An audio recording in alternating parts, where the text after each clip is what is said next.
Hello everyone, this is Mike History 2, and today I will be talking about the Polish Hussars. So the Polish Hussars were one of the main types of Polish cavalry between the 16th and 18th centuries. So they originated in mercenary units of exiled Serbian warriors, Serbian lancers, also called Rakowie, and by the way, I'll pronounce everything wrong, just so you know, which were used to counter Ottoman Sipahi and Delhi cavalry. The oldest mention of hussars in Polish documents dates to 1500, although they were probably in service earlier. In the 15th century, light hussars based on those of Hungarian king Matthias Corvinus were adopted by some European armies to provide light, expendable cavalry units. The Polish Hussars were originally based on the Hungarian Hussars. The development of light cavalry in the Polish army in the 16th century was partly modeled after the Serbian light cavalry that appeared in Corvinus's army. Now, initially, the first Hussar units in Poland were formed by the Sejm, or Polish Parliament, in 1503, which hired 3 banners of Hungarian mercenaries. Soon, recruitment also began among Polish citizens. Now, being far more expendable than the heavily armored lancers of the Renaissance, the Serbian-Hungarian Hussars played a fairly minor role in the Polish victories during the early 16th century, exemplified by the victories at Orzja and Obertin. And during the so-called transition period of the mid-16th century, heavy hussars largely replaced armored lancers riding armored horses in the Polish cavalry forces serving on the southern border. Now, the true winged hussar arrived with the reforms of the King of Poland and Grand Duke of Lithuania, Stephen Batory, in the 1570s, and was later led by the King of Poland and Grand Duke of Lithuania, John III Sobieski. The Hussars were the leading or even elite branch of cavalry in the Polish army from the 1570s until 1776, when their duties and traditions were passed on to Uhlans by parliamentary decree.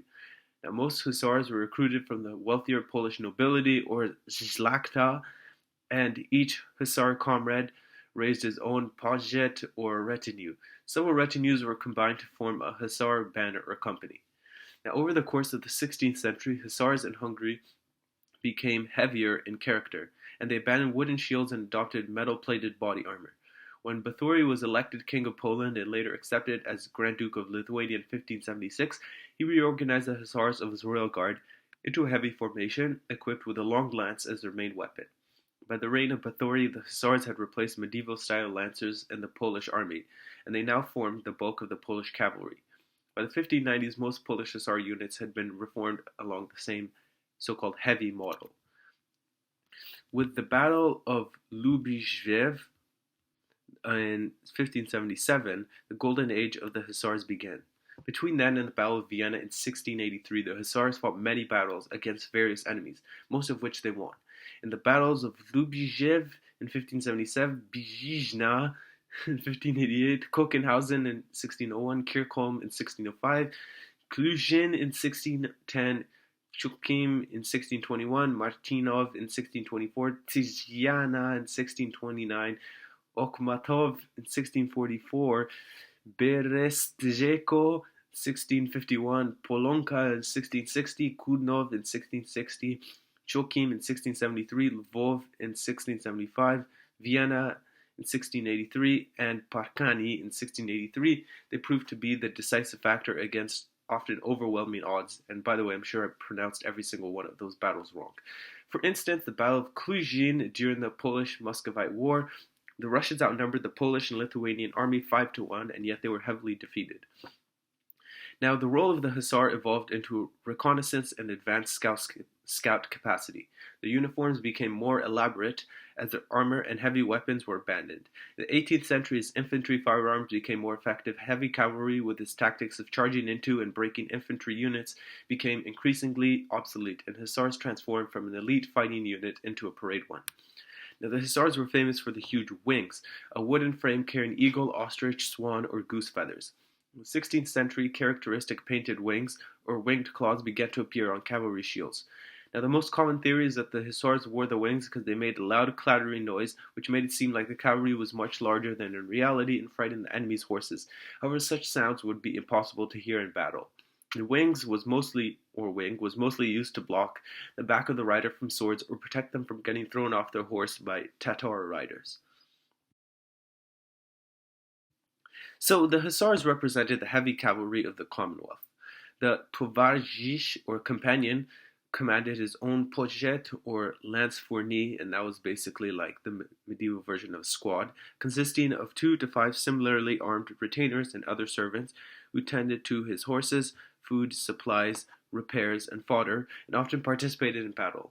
His lance was part of a larger unit known as a banner or choragiev. Each banner had his own 30 to over 60 lance fourni. The commander, because of his contract, was called Rotmistr or Rittmeister, while the actual commander was often called a Poruchnik or lieutenant. There was also one Chorazi or ensign who carried the banner's flag and could command the banner when the lieutenant was unable to. Each banner had one Rittmeister lance fourni that was larger than its other lances that included trumpeters and musicians. Now, the Polish Hussars' primary battle tactic was the charge. They charged at and through the enemy. The charge started at a slow pace and in a relatively loose formation. The formation gradually gathered pace in close ranks while approaching the enemy and reached its highest pace in close formation and closest formation immediately before the engagement. They tended to repeat the charge several times until the enemy formation broke. The tactic of a charge by heavily armored hussars and horses was usually decisive for nearly 2 centuries. The hussars fought with a kopia or lance, a konjirs or stabbing sword, a jabla or saber, set of 2 to 6 pistols, often a carbine or arquebus, and sometimes a warhammer or light battle axe. The lighter Ottoman-style saddle was allowed for more armor to be used by both the horses and the warriors. Also, hussar horses were very quick and maneuverable. This made hussars able to fight with any cavalry or infantry force, from western heavy cuirassiers to quick Tatars. Now, the hussars' companions were required to provide the arms and armor for themselves and their retainers, except for the lance, which was provided by the king. Each lance's horses also came at each companion's own expense. During their heyday, between 1574 and 1705, winged hussars carried the following arms and armor. The lance was the main offensive weapon of the hussar. They were based on the Balkan and Hungarian lances, but Polish lances could have been longer, and like their predecessors from the Balkans and Western Europe, they were hollowed with 2 halves glued together and painted, and were often richly decorated. They were commonly made from fir wood, with the lance point being made from forged steel.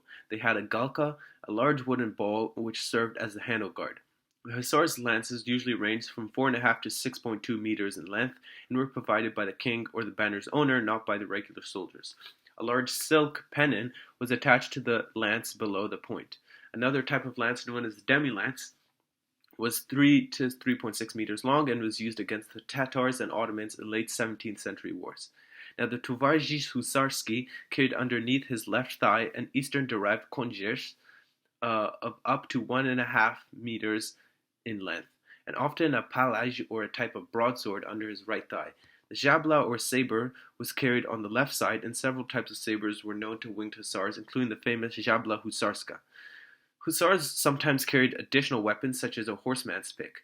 Companions carried 1 or 2 wheel-lock pistols in the saddle holsters, while retainers also might have carried a pistol or light wheel-lock arquebus or carbine from the 1680s, and a carbine from that time became mandatory. Now, individual hussars might have possibly carried a Tatar or Ottoman reflex bow with arrows and a quiver, especially after the mid-17th century, while many companions became hussars. In some sources of the late 17th century note the existence of bows among the hussar companions. During the first half of the 18th century, while in non-military uniform, the hussar's companion carried a bow in a bow case to show his military status. Yet bows and bow cases were carried by all cavalry officers of the National Army until the reforms of the 1770s. Now, at the height of their prowess from 1576 to 1683, I think, hussar armor consisted of a Polish variant of the Zizek Turkic originated helmet with a hemispherical skull combed like Western morion, or cheek pieces, with a heart-shaped cut in the middle, neck guard of several plates secured by sliding rivets, and adjustable nasal terminating in a leaf-shaped visor. Zizek and kettle hat helmets for the lower rank retainers were often blackened as well as their armor. A cuirass, backplate, gorget, shoulder guards were used, and these were of the great step, although Western influence was there as well, with iron gloves and later during the 1630s, vambraces for forearm protection. Companions could also wear tacit, hip, cuisse-thigh, and Pauline knee protection. Underneath, a thigh-length coat of mail or specially padded coat with mail sleeves. Retainers usually wore less expensive and older armor, often painted black, and in the 1670s might have no cuirass, according to some sources. Sarmatian armor might have consisted of a scale helmet, cuirass, gorget, leg, and shoulder protection, and became popular during the reign of King John Sobieski, but perhaps due to cost and weight, remained popular mostly with winged hussars commanding officers. The armor was light, usually around 15 kilograms, allowing them to be relatively quick and for their horses to gallop at full speed for long periods. Albeit from the 1670s onwards, chainmail was used when fighting the Tatars in the southern part of the Republic. Companions usually wore a leopard pelt over his left shoulder, and he had the exotic pelt underneath, his saddle wrapped around his hips. Wolf, brown bear, and lynx pelts were reserved for leaders and veterans. Anyways, I hope you enjoyed this video, and I hope you learned something new. Don't forget to like, subscribe, and share, and I'll see you next time.